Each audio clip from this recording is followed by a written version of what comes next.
Soekarno, jangan sekali-kali meninggalkan sejarah. Padahal di Quran Yusuf 111 mengatakan sesungguhnya pada kisah yang lalu ada satu pelajaran bagi orang yang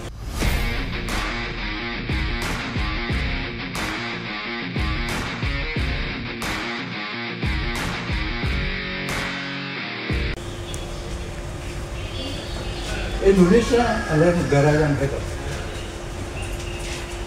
Dan kita ini menjadi bangsa ini merupakan wujud implementasi Al-Baqarah 713. Dan satu lagi kalau kita perhatikan pada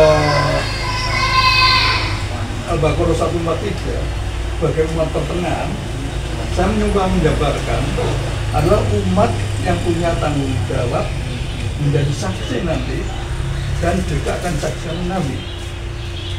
Nah, untuk menjadi saksi yang benar, objektif, maka dia tidak punya beban apa-apa. Mari kita lihat negara kita. Kalau seandainya bola kita putar pada kecepatan tinggi, kita isi pasir, maka pasir itu akan menempel di titik terluar. Nah, begitulah dunia ini. Jadi titik terluar itu adalah 0 derajat khatulistiwa, 15 derajat utara selatan. Sehingga mineral dunia ada di situ. Dan negara-negara yang ada di sabuk tadi itu mesti kacau balau. Nah, untuk menguasai suatu negara, maka perlu cara, taktik. Yang paling mudah adalah mengadu domba. Flashback sebentar. Kira-kira tahu Pancasila? Pancasila itu nilai. Nilai adalah hasil interaksi antara ruang dan waktu. Interaksi bangsa-bangsa yang duduk yang ada di negeri ini dengan ruangnya menghasilkan suatu bangsa yang punya keyakinan terhadap Tuhan yang Maha. Bangsa yang otaknya benar,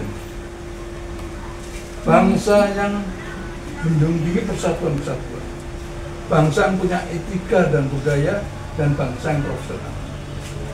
Nah, nilai-nilai tadi itu ada di mana-mana sebagai interaksi ruang dan waktu, dan itu kemudian disebut Pancasila. Jadi Pancasila adalah suatu sasaran yang abadi. Bagaimana manusia Indonesia, manusia yang tindak tanduk perilakunya atas dasar kebenaran agama, adalah Bapak. Yang kedua, atas dasar kebenaran ilmu.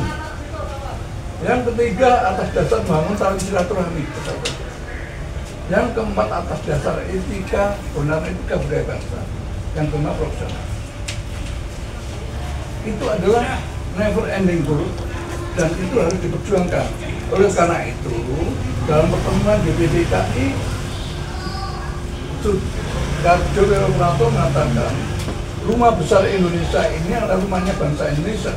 Oleh karena itu, setiap anak bangsa harus merasa kerasan tinggal di dalamnya. Oleh karena itu, sistem yang akan dipakai adalah sistem Pancasila, bukan sistem politika. Coba perhatikan, sejak kita merdeka sampai sekarang, kita menggunakan respublika, instrumennya adalah partai. Tidak pernah mencapai tujuan bernegara. Nah, perjuangan ini dimulai empiris adalah tokoh agama dulu. Perang Padri, Diponegoro, 1908 baru ilmuwan. Yang ketiga baru TNI. Yang keempat Raja Sultan. Yang kelima profesional. Ini empiris. Ya. Nah, oleh karena itu Raja Sultan pada tahun 2337 sembunyi-sembunyi bersepakat menjadikan satu wilayah yang Nusantara itu. Ya. Dan pertemuan ini di Tapak Seren dan itu disembunyikan. Nah, kemudian ini yang masuk terjadinya perdebatan Sumpah Pemuda. Kata-katanya kami putra putri Indonesia. Artinya di sini tidak ada segmentasi Putra Sunda, Jawa, Batak. Ya Indonesia tetap. Dan inilah saat terjadi kekosongan pemerintahan, maka bangsa-bangsa ini menyatakan diri sebagai bangsa yang merdeka. Jadi bangsa ini yang terjadi negeri bangsanya dulu. Karena dia punya cita-cita, maka membentuk suatu negara. Jadi negara itu alatnya bangsa. Bukan seperti sekarang ini, negara menguasai bangsa. Tadi disinggung masalah pasal 33. Memang nanti perlu diperbaiki undang-undang itu. Pasal 33 harus mengalir dari de facto, ya, baru ke de jure. Artinya bangsa dulu, baru undang-undang.